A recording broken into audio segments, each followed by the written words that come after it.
মাছ চাষে লাভবান হতে হলে ফিডের পুষ্টিমানের দিকে আমাদের বিশেষ নজর দিতে হবে।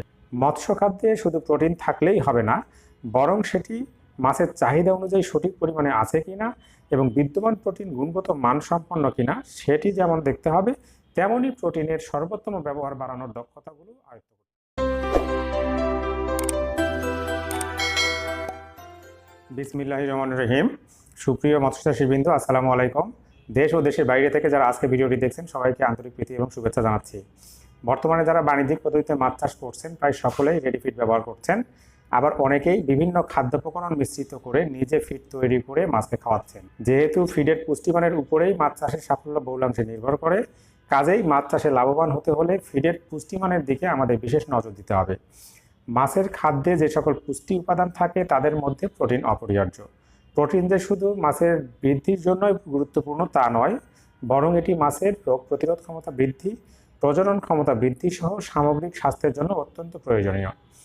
মৎস্য খাদ্যে শুধু প্রোটিন থাকলেই হবে না, বরং সেটি মাছের চাহিদা অনুযায়ী সঠিক পরিমাণে আছে কিনা এবং বিদ্যমান প্রোটিন গুণগত মানসম্পন্ন কিনা সেটি যেমন দেখতে হবে, তেমনই প্রোটিনের সর্বোত্তম ব্যবহার বাড়ানোর দক্ষতাগুলো আয়ত্ত করতে হবে। আজকের ভিডিওতে এসব গুরুত্বপূর্ণ বিষয় নিয়ে আলোচনা করব। আশা করি ভিডিওটি না টেনে খুব মনোযোগ দিয়ে শেষ পর্যন্ত দেখবেন। মৎস্য খাদ্যে কতটুকু প্রোটিন থাকতে হবে সেটি নির্ভর করে বেশ কয়েকটি বিষয়ের উপর, যেমন মাছের প্রজাতি, মাছের বয়স, সাইজ, প্রজনন অবস্থা এবং পরিবেশগত অবস্থার উপরে। প্রথমেই জানব মাছের প্রজাতি, বয়স ও সাইজের উপর নির্ভর করে প্রোটিন চাহিদার পরিমাণ কীরকম হয়। মাছের প্রজাতি, বয়স ও সাইজের উপর নির্ভর করে প্রোটিন চাহিদা কম বেশি হয়ে থাকে। যেমন পোনা মাছের প্রোটিন চাহিদা বড় মাছের তুলনায় বেশি, আবার কার্নিভোরাস বা ক্যাটফিশের প্রোটিন চাহিদা হার্বিভোরাস মাছের তুলনায় অনেক বেশি। এখানে মাছের প্রজাতি, বয়স ও সাইজের উপর নির্ভর করে প্রোটিন চাহিদার একটি নমুনা উপস্থাপন করা হলো, আপনারা এটিও ফলো করতে পারেন। এখানে একটি বিষয় বলে রাখা ভালো, সেটি হলো মৎস্য খাদ্য আইন এবং মৎস্য খাদ্য বিধিমালা 24 মোতাবেক মাছের প্রজাতি ভিত্তিক বিভিন্ন ধরনের খাদ্যে প্রোটিনের আদর্শ মাত্রার সর্বনিম্ন মান নির্ধারণ করে দেওয়া হয়েছে। অর্থাৎ খাদ্যের ধরন অনুযায়ী নির্ধারিত সর্বনিম্ন প্রোটিনের মানের চেয়ে কোনো খাদ্যে প্রোটিনের পরিমাণ কম থাকলে মৎস্য ও পশুখাদ্য আইন 2010 মোতাবেক সেটি শাস্তিযোগ্য অপরাধ হিসেবে বিবেচিত হবে। এবার জানব পরিবেশগত অবস্থার উপর নির্ভর করে মাছের প্রোটিন চাহিদা কেমন হয়ে থাকে।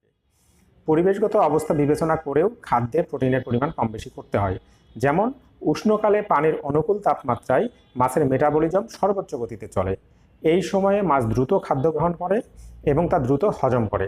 তাই উষ্ণকালে মাছের খাদ্যে প্রোটিনের মাত্রা বাড়িয়ে দেওয়া উচিত, সাধারণত 25 থেকে 35% বা প্রজাতিভেদে আরও বেশি।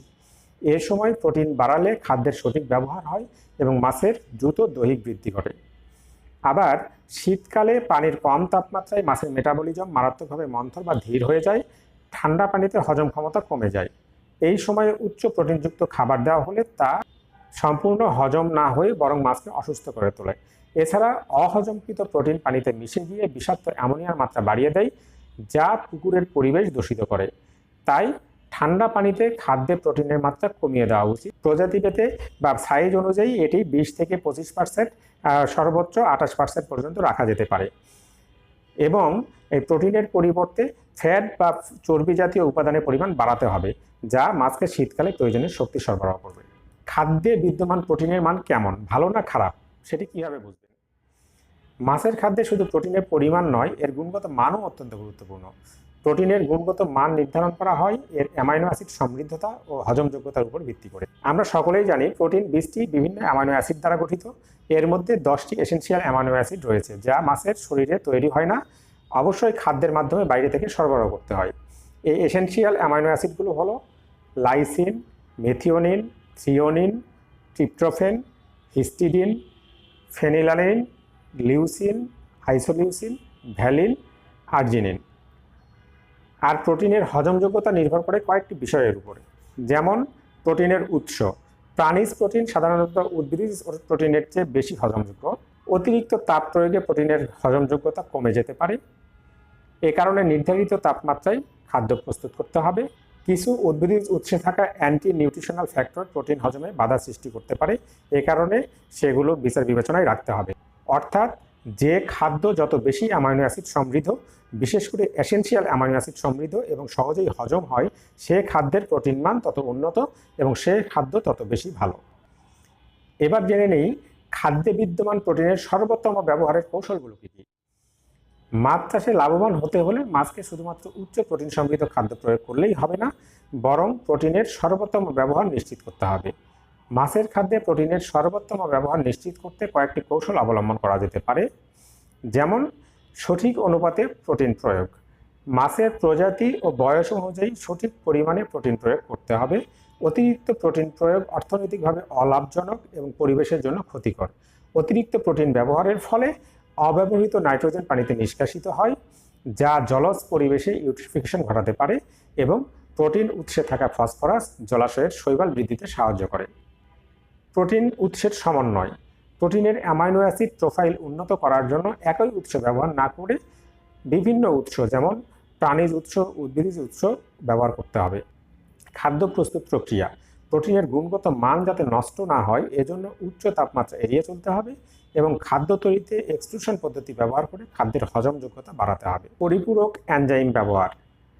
প্রোটিওলাইটিক এনজাইম যোগ করে প্রোটিন হজম প্রক্রিয়া বৃদ্ধি করা যেতে পারে।